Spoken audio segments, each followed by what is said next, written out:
ഇതിന് വേറെ ഒരു സൊല്യൂഷനേ ഉള്ളൂ. ഞാനത് ചിന്തിക്കാറുള്ള ഒരു വിഷയം തന്നെയാണ്. കാരണം ഇപ്പം വൺ വേൾഡ് എന്ന് പറഞ്ഞ കൺസെപ്റ്റിലേക്ക് ലോകം മാറാതെ ഇതൊന്നും മാറില്ല.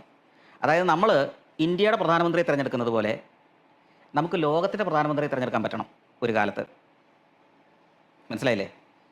നിങ്ങളിപ്പോൾ പാകിസ്ഥാൻ ആണ്, ഞാൻ ഇന്ത്യയാണ്, മറ്റവൻ ബംഗ്ലാദേശാണ് എന്നതുകൊണ്ടാണല്ലേ ഈ പറഞ്ഞ പ്രശ്നങ്ങളും മിസൈലും റോക്കറ്റും എല്ലാം വേണ്ടി വരുന്നത്. ഇതെല്ലാം ലോകം, ഭൂമി എന്ന് പറയുന്ന ഒരു രാഷ്ട്രത്തിൻ്റെ സംസ്ഥാനങ്ങളാണെങ്കിലോ, നാളെ നമ്മൾ അമേരിക്കയും റഷ്യയും തമ്മിലായിരിക്കില്ല പ്രശ്നം വരാൻ പോകുന്നത്, ഭൂമിയും മറ്റൊരു ഗ്രഹവും തമ്മിലായിരിക്കും പ്രശ്നം വരാൻ പോകുന്നത്. അന്നേരം നമ്മളിവിടെ ഒന്നിച്ച് നിൽക്കുകയും നമ്മളുടെ വിഭവങ്ങളും, ഞാൻ ചോദിക്കട്ടെ, ഈ ലോകത്തെ രാജ്യങ്ങളെല്ലാം ഇപ്പോൾ ഈ കേരളവും തമിഴ്നാടും തമ്മിൽ ആശയപരമായ അഭിപ്രായമുള്ള വ്യത്യാസമുള്ള പല കാര്യങ്ങളില്ലേ, എന്നതുകൊണ്ട് നമ്മൾ തമ്മിൽ അങ്ങോട്ടും ഇങ്ങോട്ടും മിസൈൽ വിക്ഷേപിക്കുന്നില്ലല്ലോ. ഇതേപോലെ രാഷ്ട്രങ്ങൾ തമ്മിലായിക്കൂടെ? നമുക്ക് രാഷ്ട്രത്തെ ഭരിക്കാൻ കഴിയുന്ന നമ്മുടെ ഈ രാഷ്ട്രങ്ങളെല്ലാം ഒന്നാകുന്ന ഒരു സാഹചര്യത്തിലേക്ക് എത്തുക. അവിടെയൊക്കെയാണ് ഈ മതം പോലുള്ള പ്രശ്നങ്ങൾ തടസ്സം നിർത്തിക്കുന്നത്.